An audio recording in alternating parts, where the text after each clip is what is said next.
remnants of homes in the Fountain Grove area of Santa Rosa, Calif. Jim WilsonThe, New York Times. Santa Rosa, Calif. Dr. Karen Relucio has heard reports of people digging into the ashes of their burned homes in recent days without gloves, wearing only shorts and t-shirts, looking for sentimental items that might have survived California's horrific wildfires. And as the chief public health officer in Napa County, one of the hardest hit places, she has used her office as a bully pulpit to urge them to stop immediately. Just think of all the hazardous materials in your house, she said in an interview. Your chemicals, your pesticides, propane, gasoline, plastic and paint, it all burns down into the ash. It concentrates in the ash, and it's toxic, said Dr. Relucio, who declared a public emergency over the hazardous waste from the fires, as have at least 2 other counties. California's fires are far from out. They have killed at least 41 people and burned about 5,700 structures and over 213,000 acres since they exploded in force on October 8 and 9, record totals for a state that is used to wildfires. Thousands of firefighters are still at work fighting blazes and tens of thousands of people remain under mandatory evacuation from their homes, though fire officials have expressed cautious optimism about bringing the fires into containment. But even as the smell of smoke still wafts through this area north of San Francisco, public health officials and environmental cleanup experts are starting to think about the next chapter of the disaster, the huge amount of debris and ash that will be left behind. In whole neighborhoods here, a layer of ash paints the landscape a ghastly white.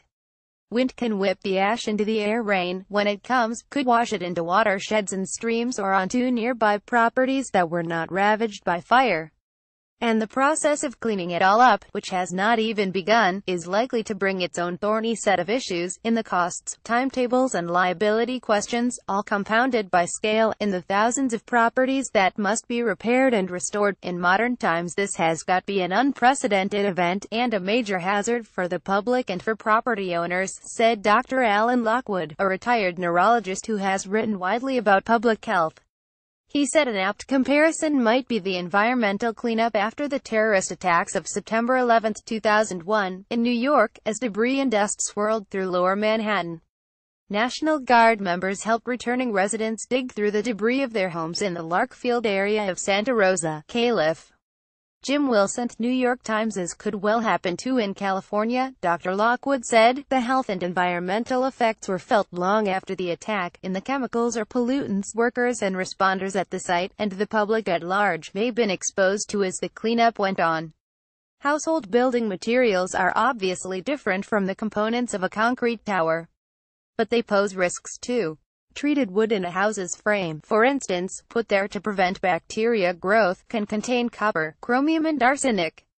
Consumer electronics contain metals like lead, mercury and cadmium. Older homes might have asbestos shingles.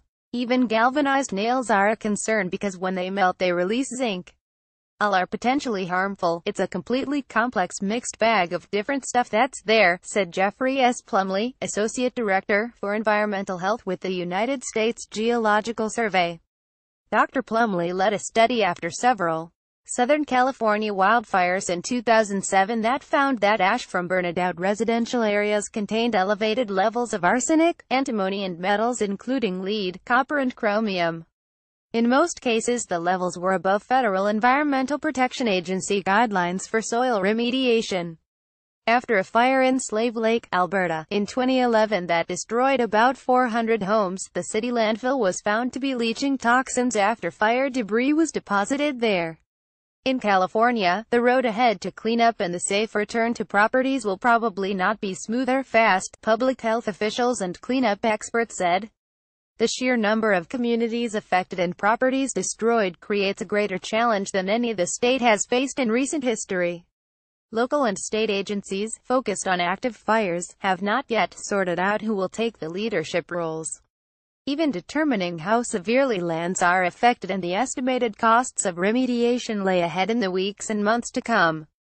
At a packed public meeting in the basketball gym at Santa Rosa High School on Saturday, some residents said they worried that the cleanup could go on for years and asked state officials if they could proceed on their own. Chris Pierce left, and Nick Mueller moved a bell that belongs to Mr. Pierce's 98-year-old grandmother. Jim WilsonThe, New York Times. The answer they got was a qualified yes. An approved contractor can be hired, if one is available. Otherwise, the cleanup should be free in most cases, residents were told, paid for with taxpayer money or private insurance if a homeowner has a debris removal clause in the insurance policy on the house. But state and federal officials said on Monday that many of the details of how this cleanup would work remained unsettled. That is partly because the focus has been on response to the fires and the fatalities, and the 40,000 people still evacuated from their homes, but also because of the complex mix of properties affected on both public and private lands. There are more questions than answers, said David Passy, a spokesman for the Federal Emergency Management Agency. He said, for example, that FEMA, the federal government's lead disaster response agency, typically concentrated on public property, not private, unless individual counties declare the private properties a public health and safety risk. Counties and cities can also take the lead on cleanup, he said, and that too has not been fully sorted out. We don't know yet which of those solutions, or mixture of those solutions, the cities and counties will choose, Mr. Passy said.